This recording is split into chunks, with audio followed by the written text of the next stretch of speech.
I'm a big believer in using video content creation as a means to grow your business, as I'm sure most of you have seen from some of my previous videos. But what about online video conferences?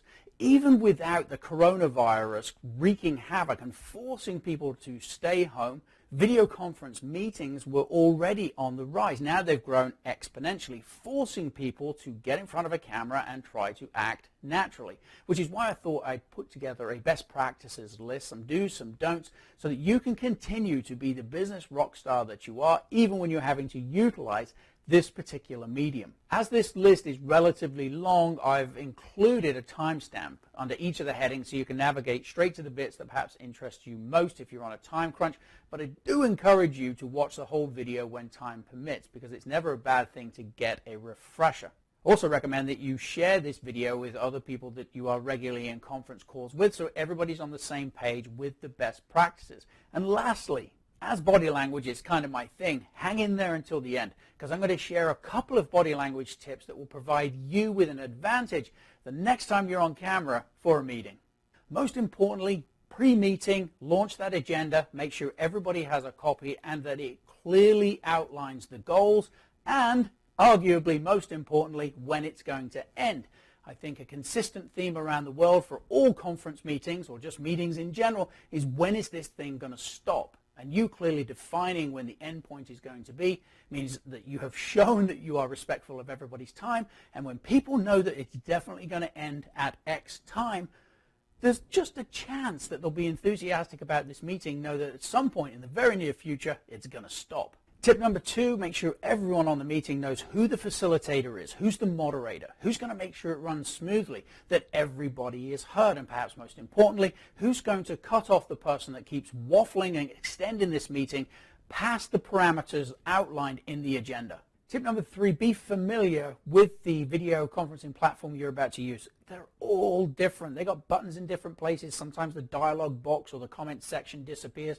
Sometimes you can't figure out how to get this working or that up. So spend a little time making sure you know the nuances of the platform you're working, because that'll help make the entire experience just a little bit less stressful and run a little bit more smoothly. Another thing I want you to keep in mind in terms of the platform and all that stuff is to avoid everybody talking over everybody else. Already have set down in the agenda ahead of time how people can attract the moderator's attention so that the moderator knows that this person has something to say. It can be as easy sometimes as knowing, obviously, where that comment box is and just putting an icon, or I got something to say, or I want to add something. But if that box isn't available, as with some platforms it's not, just a hand up in front of the camera, hey, I got something to add. We're trying to avoid at all costs a situation where everybody is talking all at the same time and it just turns into a cluster and nobody's getting anything done, because that ultimately leads us to extend the length of the meeting, which is the one thing we all want to avoid at all costs. Tip number 4, I absolutely encourage you to make sure all of your equipment works well ahead of whenever you're going to need it. I'd say at a minimum 15 minutes ahead, and you don't have to have this kind of a crazy setup to have a lot of moving parts still, so make sure everything that you have works well with the platform you're about to utilize for this meeting. There's nothing worse during these conference meetings than bad audio, lots of feedback, static, and all the extraneous noises that often make their way into the meeting. So I advise that you invest in some sort of headset, earphone, mic combination, but failing that, even just your smartphone ears and mic will easily be better than just talking into a webcam or the microphone that you have on your computer to help minimize the amount of noise that could easily ruin an otherwise good meeting. In case you lose a connection, make sure you know what your response plan is going to be, because there's nothing more stressful than your equipment at the last second, and it's always going to happen at the last second, suddenly fails you. So have a second or a third device already set up, ready to go in case you lose the connection or you're kicked out for whatever reason. And with the backup equipment, and I've had this happen myself, make sure that all of the various updates have occurred before you plug it in and go to that device, because there's nothing worse than the stress of being kicked out of whatever meeting you're a part of, plugging in the next device in line, and then it says, yeah, I'm going to be with you in about 20 minutes, just as soon as I finished updating. Personally, I think the next worst thing you can do after having bad audio is horrible lighting. I've actually just had a couple of meetings recently, online conference calls with people, Someone had a window right behind them that was horrible on their camera, and somebody else had set up their laptop in a position where the fluorescent lights in their office were right behind the back of their head, and all I could see was this glare the entire time we were talking. So try to be particularly cognizant of your lighting and make sure there's nothing behind you that's going to make it difficult or uncomfortable for the people who are viewing you on camera. Tip number 8, make sure you're well lit. Optimally, you'll be in front of a window with that natural light bathing your skin.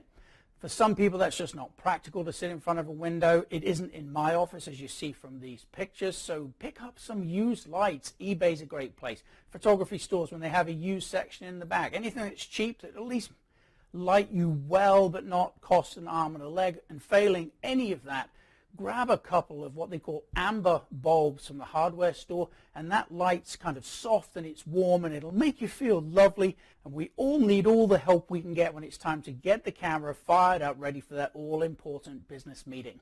Tip number 9, all about camera angles. Please don't subject the people on the other side of your camera to a 20-minute horror show looking up your nose because you haven't set up your cameras at a flattering angle. Instead, and this is tip number 10, set your camera up at eye level or even slightly above. If you're having to use the camera that comes with your laptop, elevate the entire laptop on a stack of books to get the camera up a little bit higher. And if you happen to be one of those fortunate people with bifocal glasses, and I'm one of them, I recommend that you ditch these and get yourself some magnifying readers off Amazon or Walmart, because the trouble with the bifocals is we have a tendency to have to lift our head up to look through the bottom of the lenses to see the screen, which means on the other side of the camera, our audience in the meeting, etc., is seeing us literally look down our nose when we're talking to them, which is never a good thing to be doing. Tip number 11, try to wear clothing with muted colors. Stay away from anything bright white because it tends to create a glare, and definitely stay away from small patterns on any of your clothing because, as you can see, it can play havoc with the camera lens and then ultimately on the eyes of the people watching. Tip number 12 is about jewelry. Try to keep things that are metallic off your wrist so they're not rattling either against the keyboard or the table during the meeting, or anything long that might dangle off your ears that will either catch the light and be a distraction or even rub against the mic at some point. It's hard enough to get good audio in any of these meetings. You don't want to add unnecessarily to the interference if you don't have to.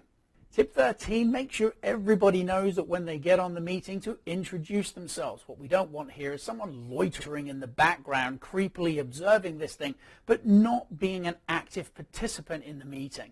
Tip number 14, and a great thing to get into doing as a common courtesy, is to mute your own mic when you don't have anything to say. If you think of something, you're like, blimey, I've got to share that with so-and-so, but it's more of a side conversation than something that needs to be added to the entire meeting, then hold onto it and do it after the meeting's closed so you're not eating up time during the meeting on something that could wait. And tip number 15, don't multitask. There's nothing worse in some of these meetings to keep seeing the top of somebody's head or to not have eye contact with them as they try to do a multitude of other things. The meeting is finite. The agenda is laid out when this thing will be over. Stay focused, stay present, and be an active member of the meeting. And now my favorite part, the body language. When we don't like something, we have a tendency to want to create space between us and the thing that we don't like or the thing that we're not interested in. We're literally creating a distance between the two of us. But when we're enthusiastic about something, we close that gap down. We want to give every impression during this meeting that we're engaged and attentive, and the way to do that is to sit up nice and straight, square up to the camera like you're really engaged, and then even lean forward a little bit to show your commitment to what's going on. And then one of the most powerful things you can do during any communication, whether it's on camera or in just a regular meeting, is to use your hands. So try to set your camera up in a position where your hands are visible and you can use them to support whatever it is you have going on. We tend to trust and like people when we can see their hands because it tells us subconsciously they're not a threat. So try not to omit them from any of the things that you're doing when you're communicating, because as you can see, suddenly it falls rather flat. With a little bit of practice and a little bit of prep, you can become quite comfortable in front of the camera and make the most of these online meetings. If you share this video with the rest of your group and everybody ends up on the same page, then perhaps we can elevate the online meeting and make it something that we greet with just a little bit more enthusiasm. Cheers.